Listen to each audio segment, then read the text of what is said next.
E aí, galera do Terceirão, tudo bem com vocês? Pessoal, então, professor Alisson falando aqui. Gente, hoje nós vamos dar continuidade aos nossos estudos aí, através da nossa videoaula, né? Assim, eu gostaria de dizer para vocês que eu tô com saudade e que em breve nós vamos estar juntos aí, trabalhando em sala e tendo o nosso contato pessoal de maneira mais significativa aí, tá bom? Por enquanto, o que nos resta são as videoaulas mesmo. Espero que possa ajudar vocês, que agrade vocês aí no sentido de conteúdo, né? Visualmente as coisas ainda não estão muito legais, eu estou aprendendo um pouco com isso daí, tá bom? Gente, então, durante as nossas aulas presenciais, as últimas aulas, nós estudamos a organização do Estado brasileiro, aquela parte bem técnica, né? Que alguns até falaram, poxa, mas isso é chato.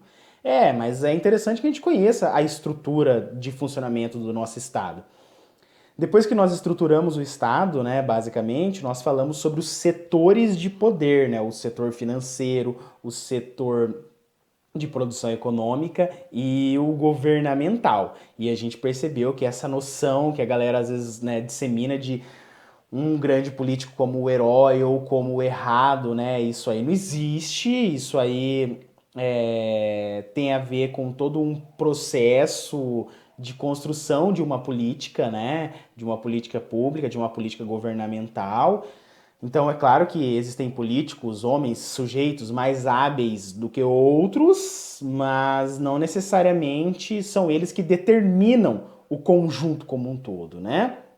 É necessário que a gente pense o Estado de uma maneira complexa, como um organismo que tem ali inúmeras fatias ou frações, né, de poder. E aí esse poder ele vai ser efetivado de acordo com ações políticas de uma pessoa? Não, de uma pessoa que representa grupos, que é fiscalizada por técnicos, que tem uma preocupação econômica, política, social e por aí vai. Então, politicamente, o nosso Estado ele está dividido em inúmeros atores políticos aí, né? E além dos atores, estruturas políticas, né? Aquilo que nós conversamos durante as nossas aulas, não se toma decisão sozinho. Ou por mais bem intencionado politicamente que você esteja em relação ao seu público, em relação ao seu país, ou ao gerenciamento do seu estado, existem setores, além do governamental, que é o setor produtivo e o setor financeiro que influenciam na tomada de decisões, tá bom?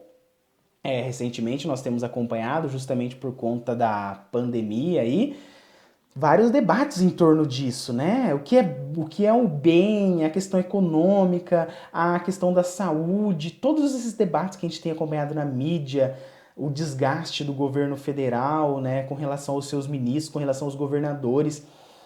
E aí eu quero que vocês percebam essa gama de situações conflituosas, elas fazem parte daquelas três estruturas que nós vimos, o setor governamental, o setor produtivo e o setor financeiro. Elas estão se debatendo e buscando soluções para individualmente, né, para os grupos ali no caso, ou também outras pensando já no futuro, porque vocês imaginem, né, nós com uma economia, né, praticamente parada nesse período de pandemia, de isolamento, quais são os resultados disso, né? Desvalorização do PIB, aumento de desempregados, nós já temos um índice muito grande de pessoas pobres e abaixo da linha da pobreza, né, os miseráveis que vivem lá com algo em torno de R$ 90 por mês. Então, gente, imaginem só é, as consequências que virão, né? A gente fala econômicas, mas não são só consequências econômicas. Um país que vai mal economicamente, ele é um país preocupado com segurança, com saúde, com o lazer, com o cotidiano das pessoas. Imagina a quantidade de pessoas desempregadas na rua enfrentando, por exemplo, a violência, enfrentando e aumentando a violência urbana, com o Estado que está com dificuldades de arrecadar, com dificuldades de investir. Então, como que você vai conter essa violência? Como que você vai investir em educação, em saúde? nos períodos posteriores a essa crise. Então, esse é um dos debates que se tem hoje, né? E, obviamente, a questão da saúde, que eu acho que, né, pessoalmente, é o fundamental, é o mais importante nesse momento. Mas nós não podemos deixar de observar que teremos sim consequências drásticas para o nosso futuro aí, certo? Em relação a essa parada da economia. E isso vai ser só em nível nacional? Não, muito provavelmente em nível global aí, beleza? Gente, feito esse comentário inicial, só para vocês compreenderem um pouquinho do que é que nós estamos falando, vivenciando e aplicando, né, as teorias que nós vimos na prática. Hoje eu vou falar para vocês sobre os conceitos, né, de gramáticas políticas do sociólogo Edson Nunes. Gente, nada mais essa gramática política brasileira do que a colocação por parte do Edson Nunes de alguns fenômenos políticos que aconteceram na história do Brasil, ao longo de toda a história do Brasil. O primeiro que ele destaca pra gente é o corporativismo. E o que é o corporativismo? Um corpo ativo que busca se proteger e controlar politicamente a sua sociedade. E dentro desse corporativismo, nós temos a ideia de proteção, de defesa, de controle por parte de alguns organismos. E essa gramática política, o corporativismo, ele acontece no Brasil desde tempos muito remotos, mas se acentuou muito agora no período republicano ali, durante o governo Vargas e depois na ditadura varguista, no Estado Novo, na qual o Vargas ele utilizava o poder do Estado para dialogar com empresas e controlar a população, a produção econômica e todo o ambiente político nacional. Então, o Vargas ele tornou o Estado brasileiro um corpo integrado do poder governamental e dos setores da economia, ou seja, da produção econômica.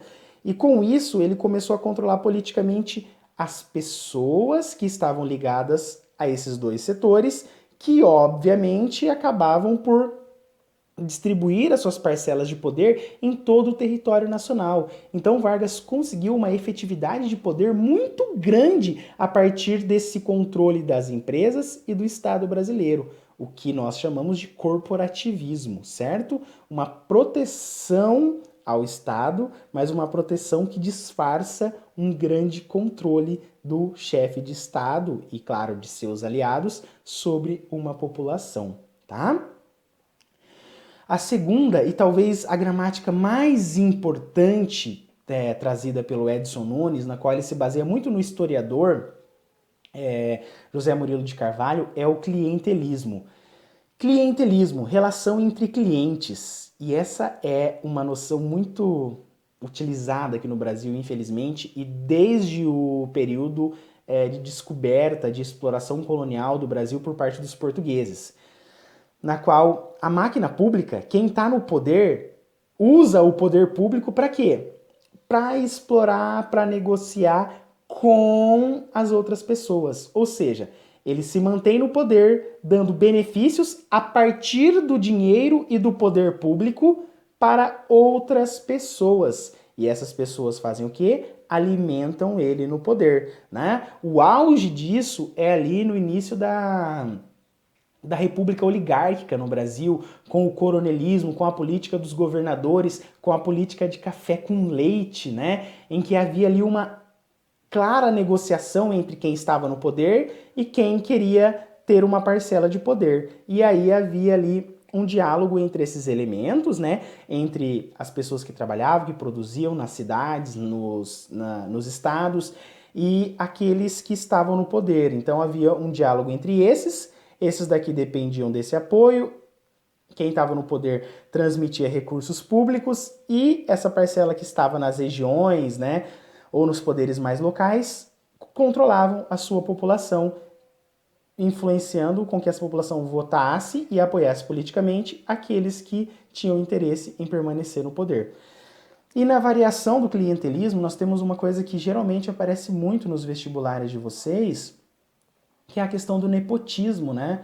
E é muito claro atualmente o uso da máquina pública para empregar familiares. O nepotismo é uma face, é uma parte do que é o clientelismo, né? Então, alguém é eleito e determina para cargos públicos a pessoas da sua própria família ali, né? Geralmente nós acompanhamos isso de maneira muito ampla, assim, aqui no Brasil, tá? Basta fazer uma pesquisa básica aí no Google, né? Nepotismo, e vão aparecer inúmeras definições e casos escandalosos de pessoas que passaram por esse processo, tá bom? Depois vem a terceira gramática política, que é o insulamento burocrático. E essa é uma marca brasileira, né? Uma marca da política brasileira muito grande, na qual você tem lá um político eleito, muitas vezes, um chefe de Estado, que não tem uma capacidade administrativa, né, de grandes avanços aí, de grandes habilidades. Então, o que esse cara faz? Ele coloca dentro dos seus ministérios, dentro do seu corpo governamental, um grupo de técnicos, né? A gente viu isso muito claramente nas eleições agora do ano passado, né, e no governo Bolsonaro, em que você vê ele falando claramente, olha, eu não entendo nada de economia. Quem vai falar de economia para mim é o Paulo Guedes, o meu futuro ministro da economia. Ele entende de economia. Ou seja, ele tem autonomia para decidir, né, burocraticamente como vai funcionar a economia do país. Ele tem o poder de decisão. Claro, ele dialoga com o presidente, ele dialoga com os outros governantes, sim, mas quem toma a decisão, quem planeja, quem traça os projetos são esses sujeitos técnicos. Por isso que a gente fala no insulamento burocrático. Dentro de um governo, você tem várias ilhas formadas por técnicos, técnicos que tomam decisões. Ou seja, muitas vezes essas decisões em ilhas, o que acontece? Não há um diálogo com o governo central no sentido de administrar da maneira mais sensata e melhor possível o Estado para a sua população. Mas você tem ilhas de poder e de conhecimento burocrático ali. E essas ilhas tomam decisões, certo? E elas muitas vezes não interagem, gerando um governo fragmentado, um governo muitas vezes fraco, sem atender o bem-estar geral da nação, tá bom?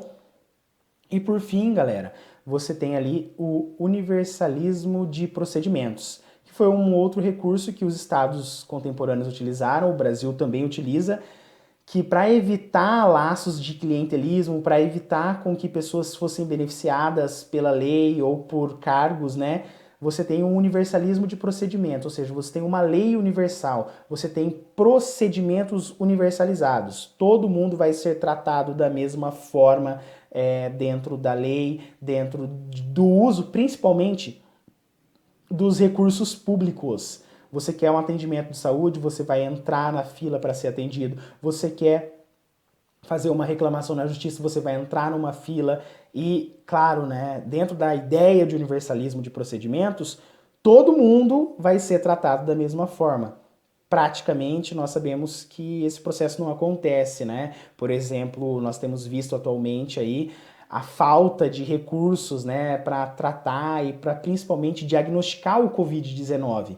Mas nós vemos que muitas pessoas poderosas ou pessoas famosas, que provavelmente têm uma condição financeira interessante, essas pessoas elas conseguem acesso ao tratamento e principalmente ao diagnóstico aí. Perceberam isso? Então, a ideia de universalismo de procedimentos é para evitar justamente essa situação, né?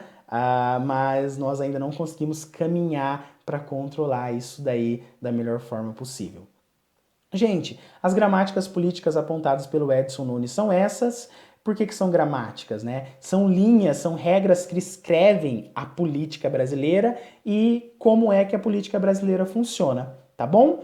Elas servem para a gente interpretar um pouco mais o país. Muita atenção na questão do clientelismo aí para vocês, beleza? Gente, muito obrigado pela atenção. Nós continuamos a nossa próxima aula, tá bom? Saudade de vocês e espero que a aula ajude vocês aí. Ela vai estar disponível nesse canal, o Humanize, que eu criei justamente para atender a demanda de vocês do Colégio Glorinha. Beleza, gente? Muito obrigado. Tchau, tchau. Até mais. Valeu.